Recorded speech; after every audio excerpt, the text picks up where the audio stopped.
That grainy footage you saw there was me finding a toy and bringing it home simply to make a Warhammer 40k orc truck out of. It's not often you find toys with this much detail, especially the tracks. This is even better than I could make, and it's certainly cheaper than the official models. While playing around with it, I also realized I could do this, which gave me an idea. I could actually use this as a transport by putting a bunch of orcs in it and then just dumping them on the enemy. I can imagine them feeling pretty smug and safe up there, just blasting and shooting everything they see and then just getting launched. Fun times for everyone, especially for the driver. Cheap as I am, I didn't want to sacrifice an entire model and stick it in there, so I just put a paperclip to increase the height and then built him in so that you wouldn't see the parts that are missing. I think it's rather effective and it actually enforces the orcified aesthetics.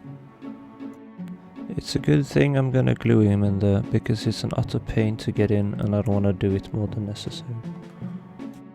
The sort of windscreen, if you can call it that he has, it's made from a part of a misprint. I don't even own a 3D printer, I grabbed it from a friend. The thing about being a crazy orc builder is you gotta channel that mindset, grab shit you can see and take it if it looks interesting. Speaking of interesting bits, I grabbed these cylinders of different diameters and made it into a kind of weird minigun. I think I'm gonna put them like this and another gun, and they can sort of cover the boys who are being sent out of the plow. As you can see, it can even cover ground troops in between the plow and this sort of cover. And now for the second gun. I thought these two pieces of an old pencil could work as a shotgun of sorts. Yeah. And then immediately I got the idea to turn it into a belt-fed machine gun. This lid from some kind of milk container sort of looked like bullets, so I clipped it off to turn it into a belt, bent it and glued it in place. With the guns figured out, I was feeling pretty happy with the building overall. I'd done some bullet holes and some weathering on the carapace off camera, and the only thing left was really painting. To honor my inner child, I decided to go with the Power Miners scheme from LEGO. Their gear and energy seems weirdly compatible with orcs. I primed the entire thing black and dry brushed it with silver, leaving me with this. I did, however, leave a few spots in to glue the door, so that the driver could never ever leave. Speaking of him, I gave him probably the simplest paint job I've ever done, because he's not going to be seen. Value your time. A friend of mine actually plays orcs that are made this way, so I just copied his color scheme. Yep.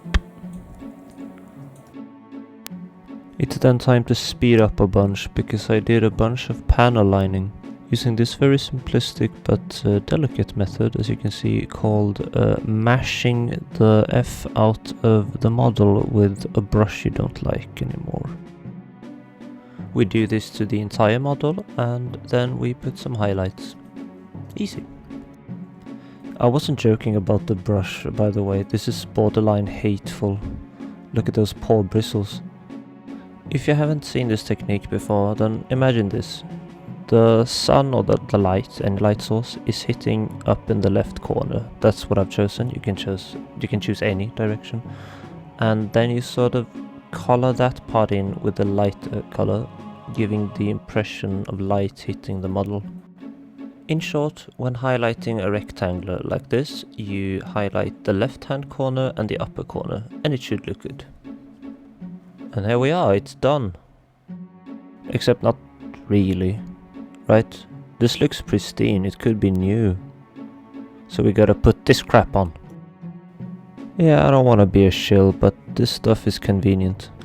Look at that! It looks like it's been in the mines for 30 years plus. Also, look at the driver in there.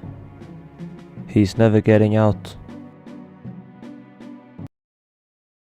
In all seriousness, the texture paint was great for this project. I barely even painted the tracks. It was black primer and then that. Overall, I'm very happy with this little project. It was really fun to just play around with the already defined base. Toys such as these, even the more detailed ones, are cheap and easy to come by, and compared to Games Workshop stuff, I can honestly just recommend this if you don't have the cash.